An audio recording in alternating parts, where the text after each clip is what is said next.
पिता ने विरासत बनाई, बेटे ने नाक कटाई। खुद को बता रहे थे सीएम कैंडिडेट, पर बेटे को नहीं दिला पाए जीत। अपने ही लोगों ने नकारा तो कैमरे पर फूट फूट कर रोए। कभी पिता विधायक बचाने के लिए रखते थे बंदूक। हिसार में आलीशान हवेली, दिल्ली आदमपुर में करोड़ों की जमीन पर एक गलती ने सियासी विरासत लिया छीन। साल था 1998 का। हरियाणा के पूर्व मुख्यमंत्री चौधरी भजनलाल आदमपुर में एक बड़ी रैली का आयोजन करवाते हैं। मंच पर पहुंचते ही कहते हैं, अगर आदमपुर सीट पर किसी को दावा जताना है तो बता दो, मैं योग्यता के हिसाब से टिकट दिलवा दूंगा। भीड़ खामोश रही, किसी ने कुछ नहीं कहा तो भजनलाल बोले, मैं कुलदीप को तैयार करता हूँ। भजनलाल के इतना कहते ही एक सुर में सबने कहा, हाँ कुलदीप को बना दो।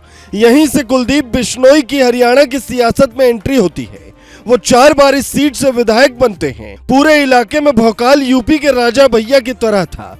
राजा भैया की तरह अपनी ही पार्टी भी बनाते हैं, जिसका नाम रखते हैं हरियाणा जनहित पार्टी। लेकिन 2024 चुनाव में बेटे को बीजेपी से टिकट दिलवाते हैं और यहीं से सियासी विरासत छीनने की शुरुआत होती है। 56 साल पुराना किला किसने ढहाया? अपनी ही जाति के वोटर इस बार भव्य बिश्नोई को वोट नहीं करते। बिश्नोई बाहुल्य गांवों में भी बड़ा झटका लगता है। कांग्रेस के चंद्र प्रकाश 1268 वोटों से जीत हासिल करते हैं और 56 साल का पुराना किला ध्वस्त हो जाता है। साल 1968 के बाद इस सीट पर अब तक 12 सामान्य और 4 उपचुनाव हुए। हर बार भजनलाल का परिवार जीता। चौधरी भजनलाल 9 बार, उनकी पत्नी जसमा देवी ने 1 बार, कुलदीप बिश्नोई 4 बार और पत्नी रेणुका 1 बार विधायक बनी। यह पहली ऐसी सीट है जहां पति के बाद पत्नी, बेटा और बहू सब विधायक बने। पर इस बार खेल पलट गया, क्योंकि कहते हैं नेता जब खुद को राजा और जनता को प्रजा समझने लगे, जनता की समस्याओं को सुनना बंद कर दे, फोन उठाने तक की जहमत ना उठाए, तो फिर जनता एक बार बदला जरूर लेती है।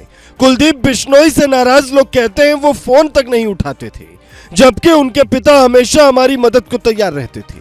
आज कुलदीप बिश्नोई के पास हिसार से लेकर आदमपुर और दिल्ली तक जमीनें तो हैं, लेकिन सियासी जमीन खिसक चुकी है। इसलिए वो हार के बाद कैमरे पर फूट फूट कर रोते हैं।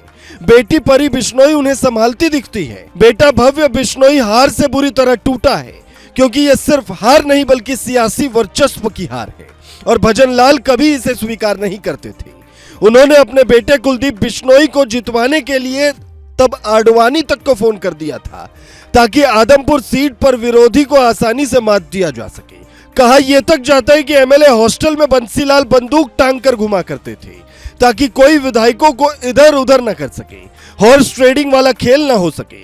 हरियाणा की सियासत में उन दिनों ये आम बात हुआ करती थी। कोई एक दिन में कई बार पार्टी बदल लेता था, तो कभी पूरी की पूरी सरकार ही पार्टी बदल लेती थी। 22 जनवरी 1980 को भजनलाल ने ही ये कारनामा किया था। दरअसल 20 जनवरी 1980 को चौधरी भजनलाल फूलों का गुलदस्ता लेकर इंदिरा गांधी से मिलने दिल्ली पहुंचे। मुलाकात के दौरान इंदिरा ने कहा, भजनलाल जी आप अपने घर में वापसी कर लीजिए, लेकिन मेजॉरिटी लेकर आना, वरना मैं आपका राज कायम नहीं कर पाऊंगी। मुझे हरियाणा असेंबली भंग करनी पड़ेगी। इंदिरा के इतना कहते ही 22 जनवरी को भजनलाल ने इंदिरा के सामने बहुमत पेश कर दिया।